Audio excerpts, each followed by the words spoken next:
has more inertia? A rubber ball or a stone of small size? B. A cycle or a train? C. A 5 rupee coin or a 1 rupee coin? ये first दो question है ना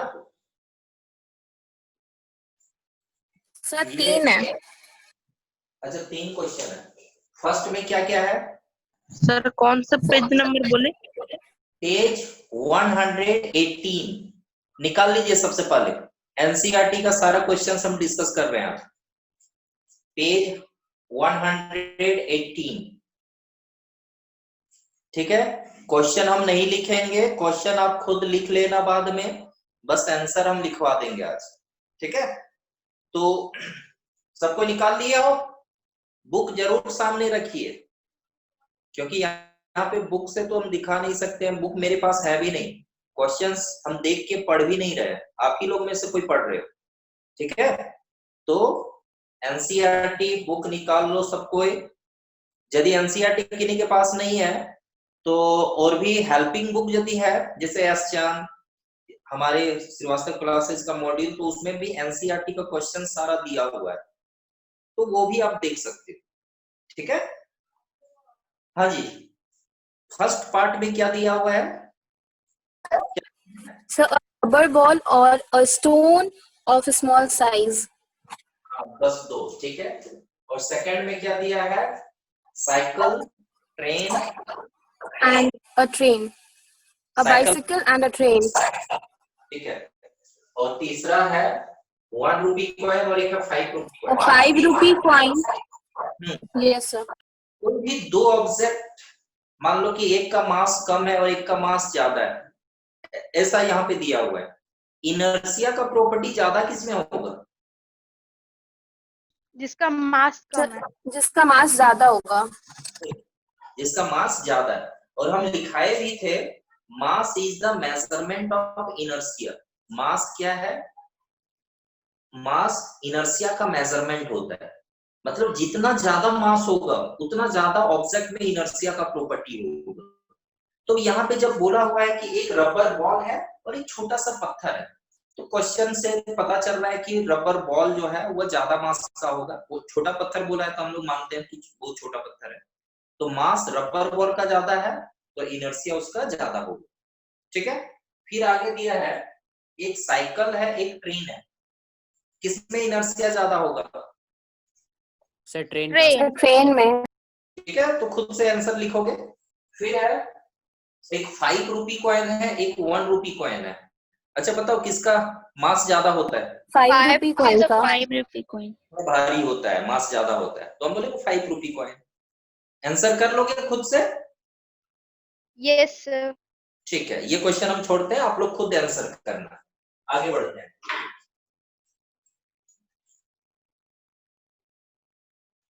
question number 2 read कीजिए। In the following example, try to identify the number of times the velocity of the ball changes. A football player kicks a football to another player of his team who kick the football towards the goal. The goalkeeper of the opposite team collects the football and kicks it toward a player of his own team. Also identify the against supplying the force in each case. देखो situation क्या दिया है। एक football है, यहाँ पे एक football player kick किया, अपने टीम के किसी प्लेयर को दिया, बी को। ये किक करके वो भेज दिया कहाँ? गोलकीपर तक। गोल करना चाहा लेकिन गोल नहीं कर पाया, गोलकीपर पकड़ लिया, और फिर वो किक किया, किसको किक किया? एक अपने टीम के किसी प्लेयर के पास। ठीक है, यहीं तक बोला गया। अच्छा, गोलकीपर किक किया उसके बाद का सिचुएशन फिर से पढ़ना। क्या ये भी किक कर रहा है क्या गोलकीपर के बाद? Sir, the goalkeeper of the opposite team collects the football and kicks it towards a player of his own team. बस Also ठीक है। तो अच्छा बताओगे, यहाँ पे जो फुटबॉल है, फुटबॉल के वेलोसिटी का डायरेक्शन कितनी बार चेंज हो रहा है? कितनी बार चेंज हो रहा है? सर 3 identify 2 यहाँ भी आप सोच सकते हो सर 3 टाइम्स चेंज हुआ है, बोलकर ना, यहाँ पे बीच में जब इस प्लेयर को मिला है तो ऐसा नहीं है कि ये जब किक किया होगा तो हो सकता है किसी दूसरे डायरेक्शन में होगा, वो किक किया होगा। एक बार यहाँ भी चेंज हो चुका, वन टाइम, एक बार यहाँ पे चेंज हुआ, ये किक करता है, ठीक है, तो ये जब किक किया तब वेलोसिटी चेंज किया 2 बार, ठीक है। फिर जब ये गोलकीपर जब किक करता है, होल्ड किया और किक कर दिया इधर की ओर, तो फिर से एक बार वेलोसिटी का डायरेक्शन चेंज हुआ, ठीक है। तो कितनी बार वेलोसिटी का डायरेक्शन चेंज हो रहा है? सर 3 टाइम्स ठीक है, कितनी बार हो रहा है बताओ? 3 बार। 3 बार ठीक है। और ये सब क्वेश्चन पूछता नहीं है, बस बेसिक नॉलेज के लिए है, चिंता मत करो। और यहाँ पे ये भी बोल रहा है कि फोर्स बताओ कि कौन लगाया। तो हम लोग सबसे पहले बोलेंगे कि फर्स्ट टाइम में और सेकंड टाइम में एक ही टीम के 2 प्लेयर फोर्स अप्लाई करते हैं। थर्ड टाइम जो है वो फोर्स अप्लाई किया गोलकीपर, ठीक है। ठीक है, तो लैंग्वेज बना के लिख सकते हो खुद से कि 3 times the velocity, the direction of velocity is changed 3 times and the force is applied on the football 3 times. In the first time and second time, the players of the same team kick the ball or apply the force, and the third case the force is applied by the goalkeeper, ठीक है।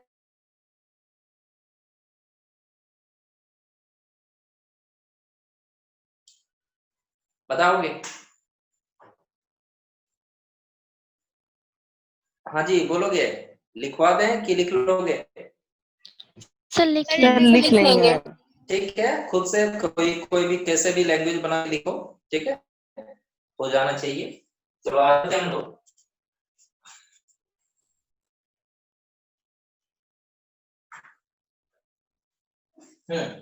Next question. Explain why some of the leaves may get detached from a tree if we vigorously shake its branch. कोई tree के branch को vigorously जो move किया जाता है तो कुछ लीव्स जो होता है वो डिटैच हो जाता है ड्यू टू, एक वर्ड में यदि पूछा जाए ऑब्जेक्टिव क्वेश्चन तो क्या होगा? Due to inertia inertia of what? Inertia of rest और inertia of motion? Sir inertia rest, inertia of rest, ये सही आंसर है। तो एक्सप्लेनेशन भी देंगे कि जब ब्रांच को विगरसली मूव किया जाता है तो ब्रांच मोशन में आ जाता है, but due to inertia of rest the leaves have the tendency to be in rest, due to which they get detached from the branches, ठीक है। तो ध्यान देना, एक नोट्स हम प्रोवाइड किए थे चैट सेक्शन में, उसमें बहुत सारा एग्जांपल दिया हुआ था इनर्शिया ऑफ रेस्ट और इनर्शिया ऑफ मोशन का, उसमें वो आंसर है, तो लिखाएं या छोड़े? सर लिख लेंगे सर लिख लेंगे। चलो ठीक है, तो ये 3 क्वेश्चन हम डिस्कस कर लिए, आगे बढ़ो, नेक्स्ट क्वेश्चन पढ़ो। why do you fall in the forward direction when a moving bus brakes to a stop and fall backward when it accelerates from rest? ठीक है, चलो इसका आंसर लिख देते हैं, क्योंकि इसका भी आंसर उस नोट्स में है लेकिन अलग अलग जगह पे है, ठीक है। यहाँ पे दोनों इन्वॉल्व है, अचानक जब ब्रेक लगाया जाता है तो हम आगे की ओर झुक जाते हैं due to inertia of motion. Motion. Good. जब हम बस के साथ मोशन में होते हैं, ब्रेक अचानक लगाया गया तो मोशन के ही डायरेक्शन में मूव कर जाते हैं, ठीक है, इनर्शिया ऑफ मोशन, सही है। और अचानक जब बस एक्सेलरेट किया जाता है तो क्या होता है कि गाड़ी रुका हुआ था, तो हमारा बॉडी भी इनर्शिया ऑफ रेस्ट के कारण रेस्ट में रहना चाहेगा, इसलिए वो क्या होता है, किधर मूव करता है, बैकवर्ड डायरेक्शन में, ठीक है। चलो ये क्वेश्चन का आंसर लिखा देते हैं। हम जब लिख रहे हैं तो आप एक एक लाइन को पढ़ोगे, जो सेंटेंस समझ में नहीं आएगा वो पूछ लोगे, है ना। देखो क्वेश्चन नंबर 4,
सेंटेंस पढ़ लिए हो, कहीं पे दिक्कत है तो बोलोगे, पढ़ के हम समझा भी देंगे।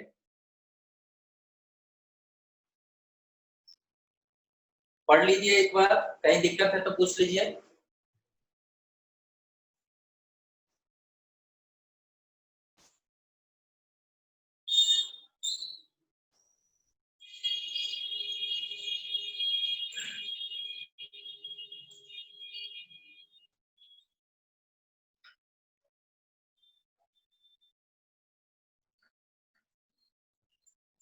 कोई दिक्कत है? सर हाँ जी, सर फोर्थ लाइन में we are motion with the bus, sir we are moving with the bus. Sir fourth line उसके नीचे। If we are in a moving bus, यदि हम लोग मूविंग बस में हैं, हम लोग मतलब कोई एक आदमी भी बात कर सकते हैं, इफ एनीवन भी लिख सकते हो। We are in motion, in word छूटा हुआ, we are in motion with the bus. इसका मतलब क्या है कि बस जब मोशन में है तो हम भी मोशन में है। But when brakes are applied, जब ब्रेक्स अप्लाई किया जाता है, lower portion of our body comes to rest, हमारी बॉडी का लोअर पोर्शन जो है वह रुक जाता है। क्यों? बस रुका तो लोअर पोर्शन भी रुका। Which is in contact with the बस। अच्छा, BUT लिख दिए थे, बस विथ द बस, कि बस के साथ क्या होता है, कांटेक्ट में होने के कारण लोअर पोर्शन तो रुक गए, while our upper portion move in direction of the motion। लेकिन अपर पोर्शन क्या होता है, मोशन के डायरेक्शन में मूव करता है due to inertia of motion. ठीक है, यही है। क्लियर है? Yes sir. ठीक है, स्क्रीनशॉट ले लीजिए। सर लिख लिया। मिटा दे?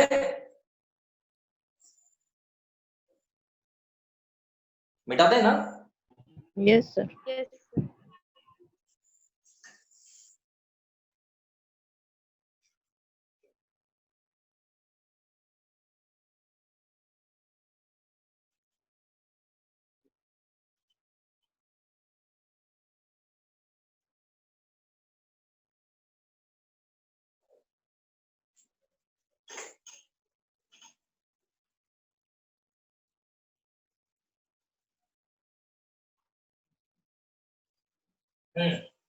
नेक्स्ट क्वेश्चन पढ़ोगे।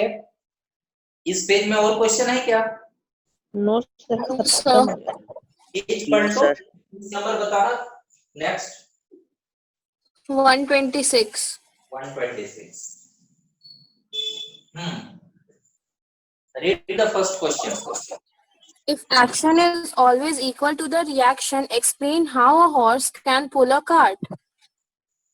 ठीक है, ध्यान देना। होता क्या है, ये सपोज एक कार्ट है,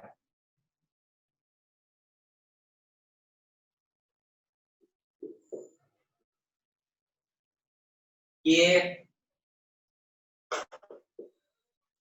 एक हॉर्स के द्वारा, समझो यहाँ पे क्या कॉन्सेप्ट है। क्वेश्चन ये पूछ रहा है कि यदि एक्शन और रिएक्शन इक्वल है तो हॉर्स कोई भी कार्ट को, कार्ट मतलब जो गाड़ी है, कैरेज है, उसको कैसे आगे की ओर खींच पाता है। ठीक है, तो देखो यदि हम ये बोल रहे हैं कि हॉर्स कार्ट पे फोर्स लगाया, उसको खींचने के लिए फोर्स लगा रहा है, मान लो कि 100 न्यूटन का फोर्स लगाया है, कार्ट पे एक्शन लग रहा है, 100 न्यूटन का फोर्स लग रहा है फॉरवर्ड डायरेक्शन में, तो कार्ट भी हॉर्स को क्या करेगा, पीछे की ओर पुल कर रहा है। ठीक है, each action has equal and opposite reaction. तो हॉर्स पे भी एक फोर्स लग रहा है पीछे की ओर, मतलब कार्ट से जैसे डायरेक्ट कनेक्ट है नेक के थ्रू या जैसे भी है, जिस तरह से बंधा हुआ है, तो जिस कारण से एक्शन ये लगा रहा है, तो रिएक्शन हॉर्स जो है एक्शन लगा रहा है कार्ट पे, तो कार्ट हॉर्स पे रिएक्शन लगाएगा पीछे की ओर। ठीक है, हाँ देखो अब ये कि ये जो हॉर्स है वो आगे की ओर कैसे बढ़ पाता है, तो जब वो पुल करता है तो क्या करता है, देखोगे वो पीछे की ओर, अपने फीट के थ्रू, अपने पैर से पीछे की ओर धक्का देता है। जब वो चलता है पीछे की ओर धक्का देता है, एक्शन। हॉर्स जो है अपने पैर से क्या करता है, जमीन पे पीछे की ओर धक्का देता है, ये एक्शन। ठीक है, तो जमीन, अर्थ भी क्या करेगा, बैकवर्ड डायरेक्शन में जब एक्शन लग रहा है तो अर्थ जो है वो हॉर्स पे फोर्स लगाएगा, that is reaction. Reaction force लगाएगा किधर, फॉरवर्ड डायरेक्शन। और इसी फॉरवर्ड डायरेक्शन में जो रिएक्शन लगाया गया हॉर्स पे, उसी के कारण क्या होता है, हॉर्स आगे की ओर बढ़ पाता है। ठीक है, तो यहाँ पे जो वो आगे की ओर बढ़ पाता है तो खास तौर पर किसके कारण बढ़ पाता है, कि वो जो अर्थ पे जो फोर्स लगा रहा है बैकवर्ड डायरेक्शन में, तो अर्थ भी उसको लगाता है फॉरवर्ड डायरेक्शन में फोर्स, जिस कारण से क्या होता है, वो आगे की ओर मूव करता है। क्लियर है, समझ गए ये? Yes sir. किन्हीं को दिक्कत है तो बताओ, यही हम लिखने वाले हैं। ठीक है, बस पहले समझाए हैं। ठीक है ना? Yes, sir. ठीक है, देखिए ये एक्सप्लेनेशन लिखा देते हैं।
क्वेश्चन आंसर पढ़ लिए, कई दिक्कत है समझा दें लाइन बाय लाइन क्या? देखो ये हम समझा दे रहे हैं, as action is equal to the reaction. Action और रिएक्शन क्या होता है, दोनों इक्वल होता है। इन डायरेक्शन अपोजिट होता है, ये भी लिख सकते हो।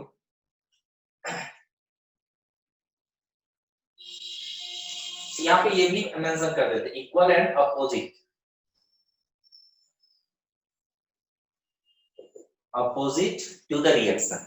So hence when a force pull a cart, जब हॉर्स कार्ट को खींचता है मतलब वो एक्शन है, इन फॉरवर्ड डायरेक्शन, आगे की ओर जब खींचता है, the cart also applies a force, cart भी फोर्स अप्लाई करता है किस पे, हॉर्स पे, ठीक है, रिएक्शन ऑन बैकवर्ड डायरेक्शन, ठीक है, also applies a force on the horse, किस पे, तो ये लिख देता हूं on the horse, on the horse in backward direction.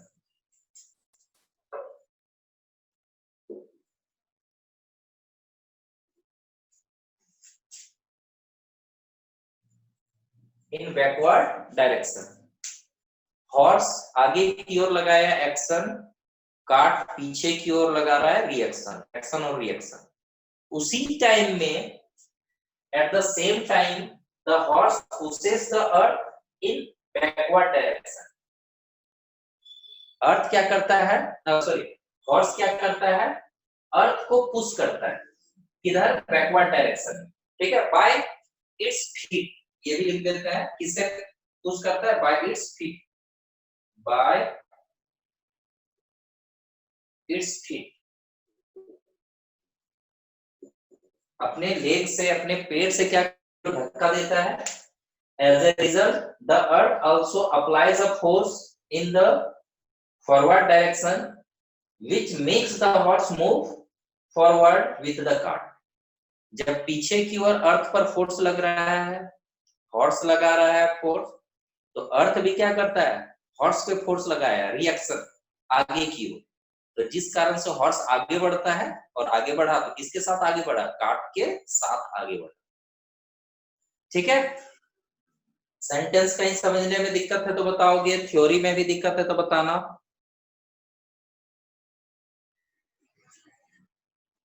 Any doubt? No sir. ठीक है, स्क्रीनशॉट ले लीजिए।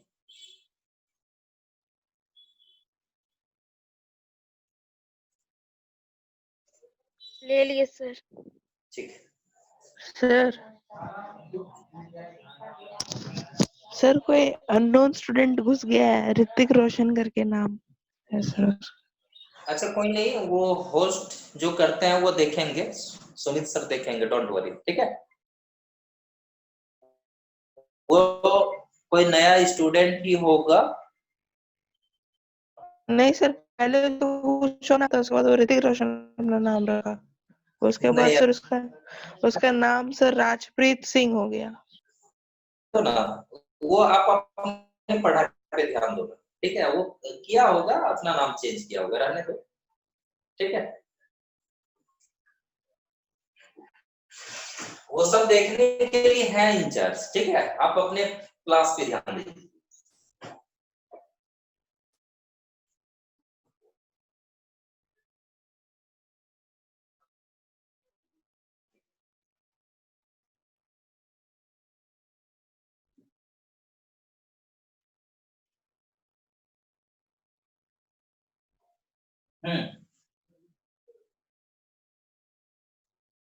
नेक्स्ट क्वेश्चन पढ़िए। Explain why is it difficult for a fireman to hold a hose which exerts large amount of water at a high velocity? Eject शायद है, विच eject, Yes sir. हाँ विच eject, ठीक है, ध्यान दे। ये हॉज है, यहां से बहुत large amount of water eject किया जा रहा है और काफी ज्यादा वेलोसिटी से। तो मान लो कि जो फायरमैन है, जो हॉर्स को पकड़े हुए होता है, उसको पकड़ने के लिए, उसको होल्ड करके खड़े रहने के लिए काफी मशक्कत करना पड़ता है, काफी दिक्कत होता है। क्यों? आप लोग से आंसर चाहेंगे, ये क्वेश्चन हम डिस्कस भी किए हैं। क्योंकि जब वाटर बहुत हाई वेलोसिटी से जाता है तो उसका बहुत ज्यादा फोर्स होता है, इस कारण से वो बैकवर्ड डायरेक्शन में भी बहुत ज्यादा फोर्स लगाता है। गुड, मतलब वाटर पे एक फॉरवर्ड डायरेक्शन में फोर्स लगाया गया है जिस कारण से वाटर इजेक्ट हुआ, ये एक्शन है। तो जब वाटर जब इजेक्ट कर रहा है तो एक्शन के कारण, तो वाटर जब वहां से निकलेगा तो क्या करेगा, रिएक्शन अप्लाई करेगा किधर, अपोजिट डायरेक्शन में, that is forward direction, sorry backward direction. तो जिस कारण से क्या है, हॉज में एक बैकवर्ड डायरेक्शन में फोर्स लगता है, इस कारण से जो होल्ड किए हैं फायरमैन वो एक स्ट्रॉन्ग और काफी हैवी बैकवर्ड डायरेक्शन में एक फोर्स एक्सपीरियंस करता है, जिस कारण से उसको पकड़ने में दिक्कत होता है। ठीक है, समझ गए हो सब? Yes sir. ठीक है, लिखते हैं इसका आंसर।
पढ़ लीजिए, कहीं दिक्कत है तो बोलोगे।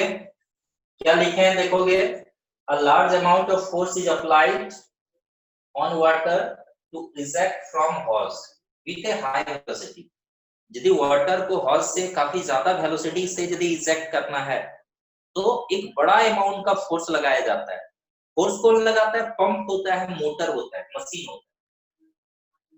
तो जब वहां पे वाटर पे एक्शन लगा आगे की ओर, it means action acts on water in forward direction. Action लगा वाटर पे किधर, फॉरवर्ड डायरेक्शन में। Hence, water also exerts a force on the horse in backward direction. Water पे लगा एक्शन, वाटर करेगा रिएक्शन लगाएगा बैकवर्ड डायरेक्शन में, जिस कारण से वही फोर्स एक्सपीरियंस करता है, जिस कारण से हॉर्स को पकड़ने में दिक्कत होता है। Therefore, the fireman experiences a large amount of backward force while holding the water horse, which makes it difficult. जिस कारण से उसे तकलीफ होती है या दिक्कत होता है। ठीक है, कई दिक्कत है बताओगे? No, sir. ठीक है, No, sir.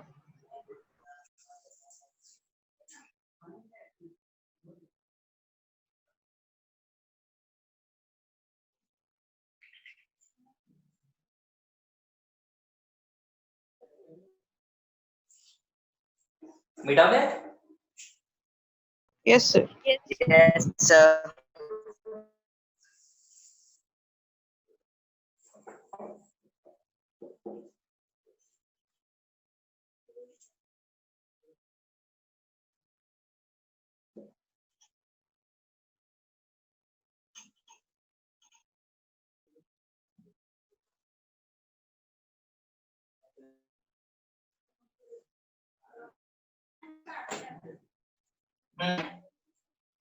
नेक्स्ट क्वेश्चन पढ़िए, क्वेश्चन नंबर 3।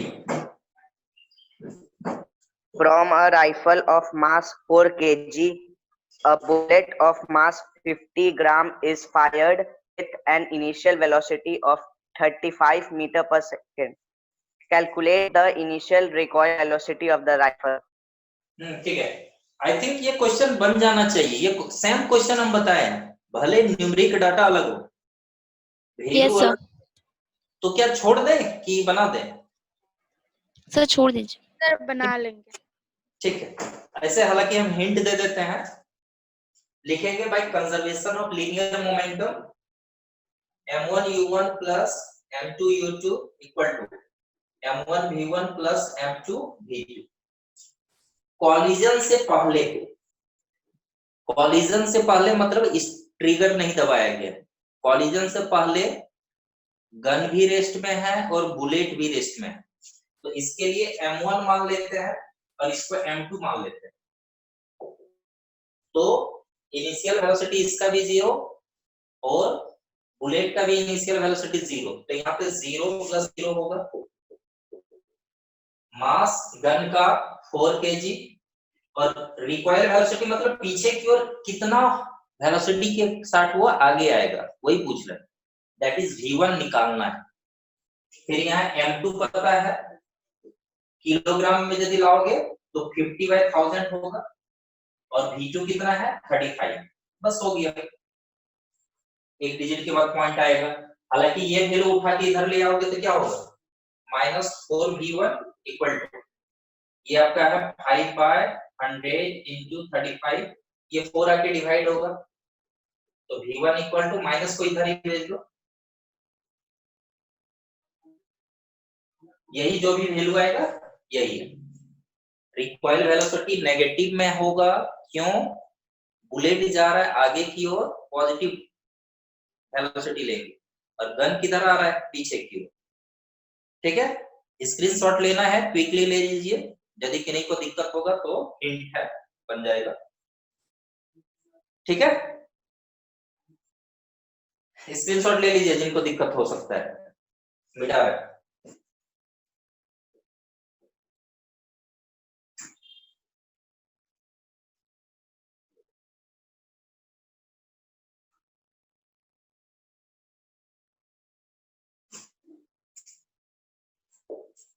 नेक्स्ट क्वेश्चन भी कंजर्वेशन ऑफ मोमेंटम पर भी बेस्ड है ना? चलिए क्वेश्चन पढ़ो। Two objects of masses 100 gram and 200 gram are moving along the same line and direction with velocities of 2 meter per second and 1 meter per second respectively. They collide, and after the collision, The first object moves at a velocity of 1.67 meter per second. Determine the velocity of the second object. ध्यान देना, दिया हुआ है कि दो object है, मास ये है, किलोग्राम में चेंज कर लेना, 0.1 किलोग्राम होगा, 0.2 किलोग्राम होगा। इनिशियल वेलोसिटी इसका है 2 मीटर पर सेकंड u1, इसका इनिशियल वेलोसिटी है u2 बोलते हैं 1 मीटर पर सेकंड। कोलाइड करने के बाद का वेलोसिटी इसका है v1 यदि हम बोले तो इतना है, और हमको v2 निकालना है। निकल जाएगा, बस फॉर्मूला सेट करना है, निकल जाएगा जी। Yes, sir. ठीक है, बस 2 मिनट लगेगा, बना के दिखाओ इसको। ठीक है, just apply formula for conservation of linear momentum and find the value of v2। ठीक है, कैलकुलेट कीजिए, 2 मिनट लगेगा, उससे भी कम टाइम लगेगा। क्विक।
Sir,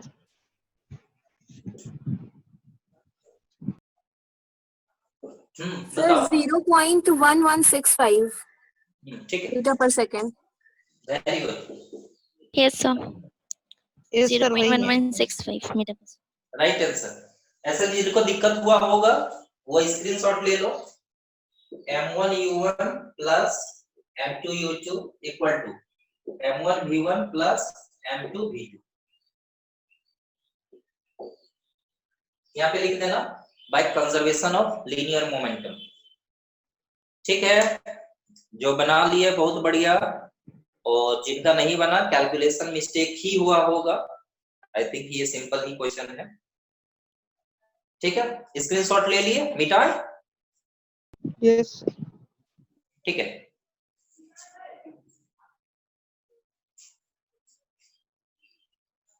स्क्रीनशॉट ले लोगे जल्दी, है ना, क्विकली हम मिटा देते हैं जल्दी।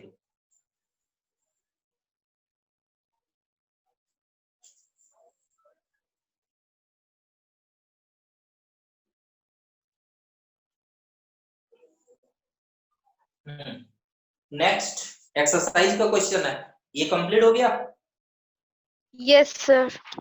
अब एक्सरसाइज का क्वेश्चन पे आते हैं। देखिए, निकाल लीजिए एक्सरसाइज का क्वेश्चन।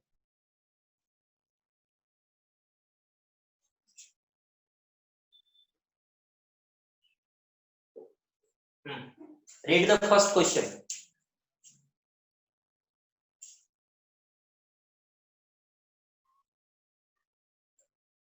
क्वेश्चन पढ़ो, पहला क्वेश्चन पढ़िए कोई। An object experiences a net zero external unbalanced force. Is it possible for the object to be traveling with a non-zero velocity? If yes, state the condition that must be placed on the magnitude and direction of the velocity. If no, provide a reason. देखो ध्यान देना, balanced और unbalanced force जब समझा रहे थे, बिल्कुल इसका आंसर हम दिए हुए दिया। ये है क्वेश्चन में, कोई भी एक ऑब्जेक्ट पे अनबैलेंस्ड फोर्स जो है, नेट अनबैलेंस्ड फोर्स एक्ट कर रहा है 0। समझ गए होंगे। मान लो कि दो फोर्स एक्ट कर रहा है 10 न्यूटन, इधर से भी 10 न्यूटन, नेट अनबैलेंस्ड फोर्स कितना हुआ? मतलब अनबैलेंस्ड फोर्स है, इसका मतलब कि उसमें नेट फोर्स कितना है? 0। सॉरी, बैलेंस मतलब 0 होता है, अनबैलेंस्ड शायद बोला गया है यहाँ पे। क्वेश्चन देखोगे तो बैलेंस्ड है कि अनबैलेंस्ड है? सर अनबैलेंस्ड है। Unbalanced. अनबैलेंस्ड है। ठीक है, एक बार फिर से पढ़ोगे क्वेश्चन, थोड़ा फिर से पढ़िए। An object experiences a net zero external unbalanced force. Is it possible for the object to be traveling with a non-zero velocity? If yes, state the condition that the must be placed on the magnitude and direction of the velocity. If no, provide a reason. ठीक है, कोई एक object है, कोई एक object unbalanced force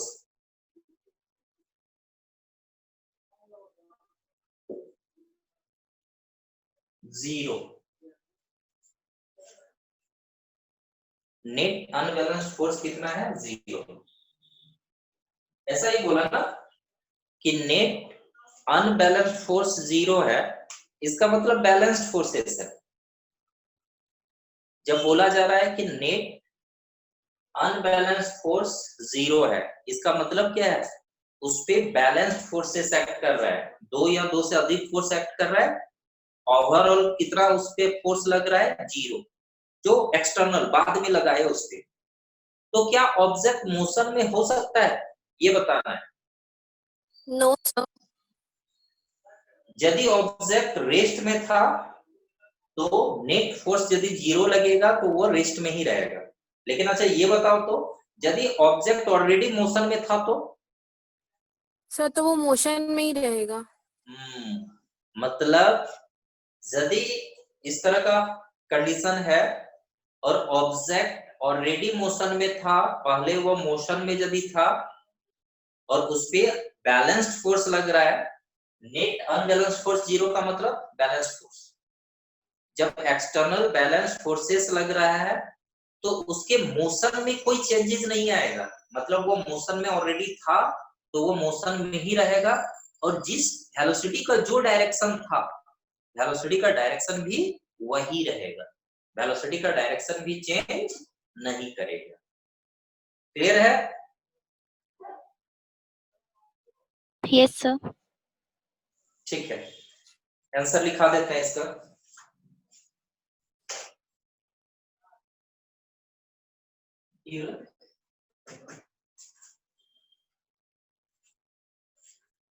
देखो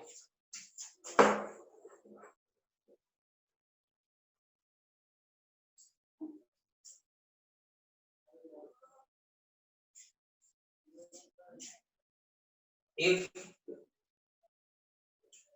net force acting, net external force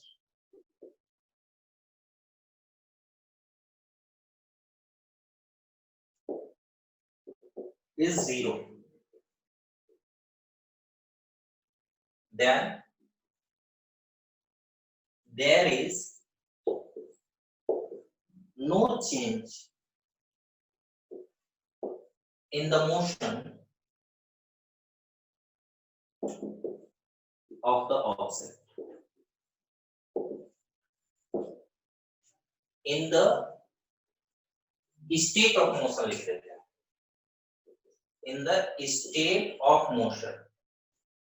state of motion का दो मीनिंग आ जाएगा, मतलब मोशन का मैग्नीट्यूड भी चेंज नहीं होगा और डायरेक्शन भी चेंज नहीं होगा। ठीक है, तो यहाँ पे ये बोलेंगे कि, और कंडीशन भी चलो दे देते हैं, दो कंडीशन देंगे। If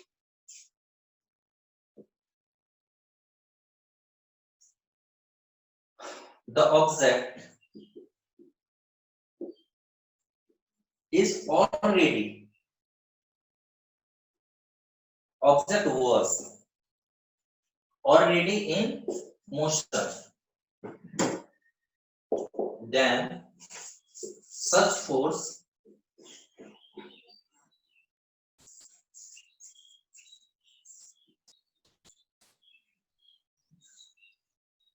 brings no change in the state of motion. It means the object will move with the same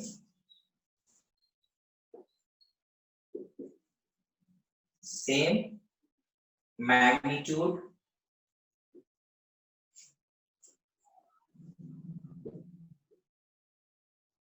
and in the same direction.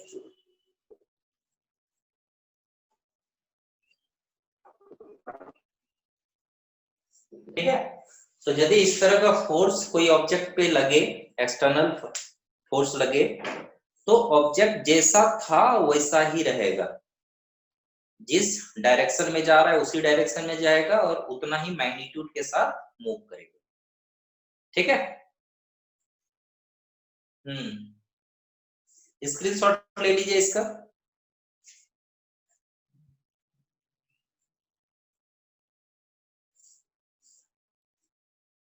ले लिए सर। ठीक है,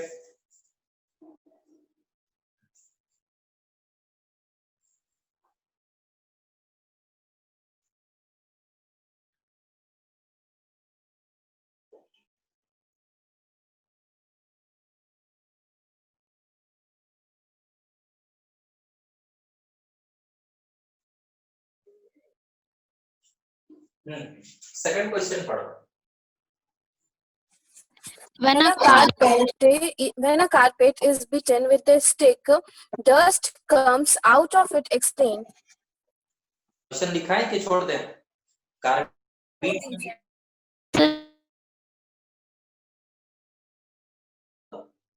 इनर्शिया ऑफ रेस्ट में ही रहने का टेंडेंसी होता है, जिस कारण से वो डिटैच हो जाता है और नीचे गिर जाता है। लिखा है कि छोड़ दें? सर छोड़ दीजिए। छोड़ दीजिए। जो क्वेश्चन हम छोड़ रहे हैं इसका आंसर नोटबुक में जरूर लिखोगे। कहां से लिखोगे? वो जो नोट्स दिए हमें चैट सेक्शन में भेजे थे उसमें है। ठीक है, अच्छे से लिखा हुआ है, तो वहां से आंसर कर लेना। Clear? Okay sir. Third question पढ़ो। Why is it advised to tie any luggage kept on the roof of a bus with a rope? कोई भी बस के रूप में यदि लगेज रखा हुआ है तो एडवाइस किया जाता है कि उसको टाई कर दिया जाए कोई रोप से, कोई रस्सी वगैरह से बांध दिया जाए। क्यों? क्या रीजन है? आंसर आप लोग से चाहिए, बताओ। सर क्योंकि बस मोशन में है तो इसके कारण वो लगेज भी मोशन में होता है, जिसके कारण वो गिर सकता है मोशन में होने के कारण, तो इसलिए। कब गिरेगा? सर जब वो जब मोशन में ब्रेक होगा। अप्लाई ब्रेक अप्लाई करेगा तब गिरेगा। किधर गिरेगा? सर आगे की तरफ। Forward forward backward direction. हाँ, आगे की ओर गिरेगा, फॉरवर्ड डायरेक्शन। और जब फॉरवर्ड अचानक एक्सीलरेट करेगा, बस रुका हुआ है, अचानक एक्सीलरेट करेगा तो किधर गिरेगा? बैकवर्ड तब डायरेक्शन। पीछे। Backward direction. Backward direction backward direction backward direction of rest. और एक है, जब शार्प टर्निंग लेगा तो शार्प टर्निंग में भी क्या होगा? In the direction of motion वो थ्रो ऑफ होगा। क्यों? Due to inertia of motion, या इनर्शिया ऑफ डायरेक्शन भी लिख सकते हैं। ठीक है, तो यही रीजन लिखेंगे। देखिए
due to inertia of rest छूट गया था, यहाँ लिख दिया, देखोगे एरो करके, ऊपर जगह नहीं है तो नीचे ही लिख दिए, ठीक है।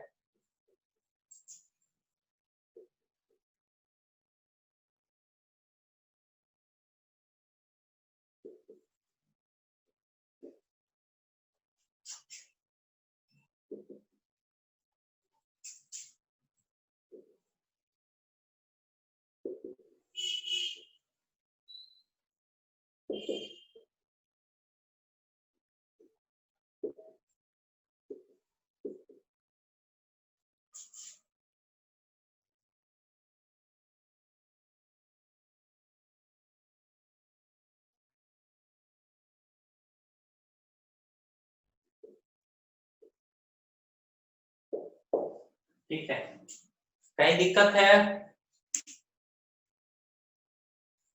बताओगे?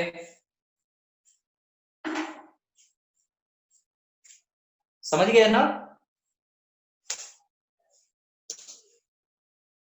बोलोगे? Yes, sir. ठीक है, स्क्रीनशॉट ले लीजिए। नेक्स्ट क्लास में हम लोग यहाँ से ही कंटिन्यू करेंगे। और आप लोग का होमवर्क है, देखोगे एक्सरसाइज में जितने भी न्यूमेरिकल्स है वो बनाओगे, ठीक है।